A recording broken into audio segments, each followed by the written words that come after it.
So welcome back to the Road to Reinvention. Today, I want to talk about what is in my control. I am a certified, undeniable, unequivocally, tell the truth, shame the devil, bona fide control freak. I'm not sure how many of you all can relate to that. And for my theater nerds in the room, I'm like Joanne in Rent. I'm the straight-laced type that sings to Maureen in Take Me or Leave Me. I look before I leap. I love margins and discipline. I make lists in my sleep. Baby, what's my sin? I never quit. I follow through. I hate mess, but I love you. And funny enough, I remember a time when I was vibrant and free-spirited and would sing with all the colors of the wind. And that was probably a time where I was not having to pay any bills. But my truth is, becoming an entrepreneur and becoming a CEO required spreadsheets and analysis and structure and credit scores and all the things that we must control to be responsible and wise adults. All of that altered my natural state. And it turned me into this moderately type A personality who's tried to add calculation to chaos. And because, as many of you all know, adulthood and leadership and management are the biggest scams known to man. I 10 out of 10 do not recommend. 2 stars all the way through. But my point is this: making peace with what Byron Katie says is God's business. The things I have no control over and should believe will be resolved in the divine. All the while, I'm minding my own business. All of this, of course, is so much easier said than done.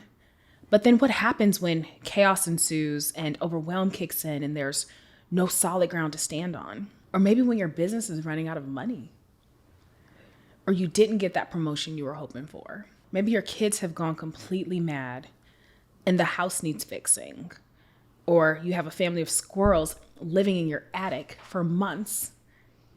True story. Where do you grasp the solid place? I wanted to think through a few tricks that have been so central for me that seem minute, but have helped me to feel like I have a level of solid ground on the things that I can control and let God's business be taken care of in divine timing. So a couple things I like to do. I make my damn bed. It seems super trivial, but my gorgeous bed gets the queen treatment every single morning that I leave my bed. I spend my first few minutes of the day ensuring that I have honored my rest. I have honored the day. I have honored having a roof over my head, and I make my bed. I pay attention also to how I treat myself and others when the world feels like it's falling apart.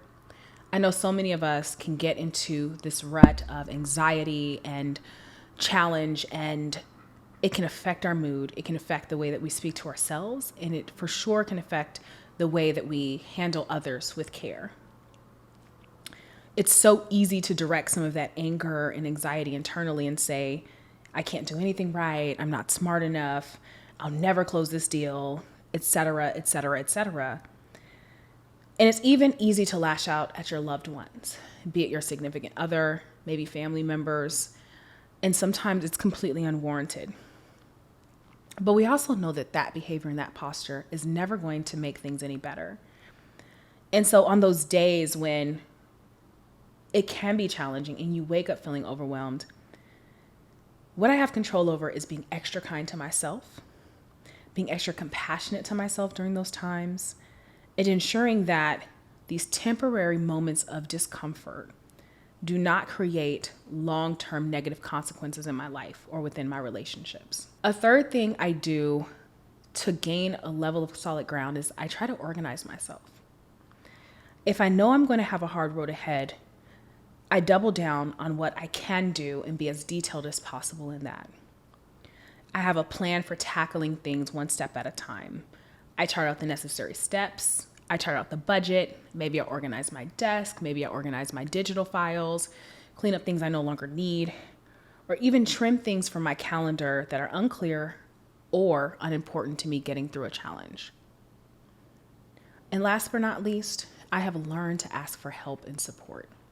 Again, we do not walk this road alone. Some things aren't just about tasks. Perhaps a close family member passed away and you're in the grieving process. And sometimes you just need someone to sit with you. Maybe you have to get vulnerable with your team and let them know you're going to be reducing your meetings, trimming things off the calendar from an hour to 30 minutes or 30 minutes to 15 minutes or a meeting into an email. Maybe it means taking half days. Maybe it means even taking a few days off so you can grieve and actually be human. All of these replacements for organized chaos really come down to controlling what you can control and letting everything else be God's business.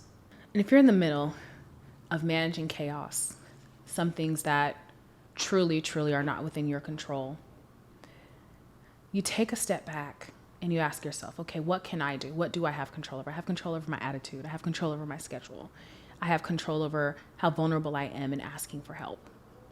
And let those things continue to guide you.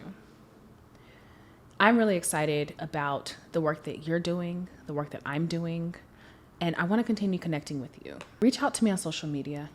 Share a bit about how you are defining what is within your control and what else is going to sort itself out. And when you get a chance, make sure you head to SherrellDorsey.com and you sign up for my newsletter, Fluency. I'm giving you musings on business, life, and all of the adventures in between. Thanks for listening.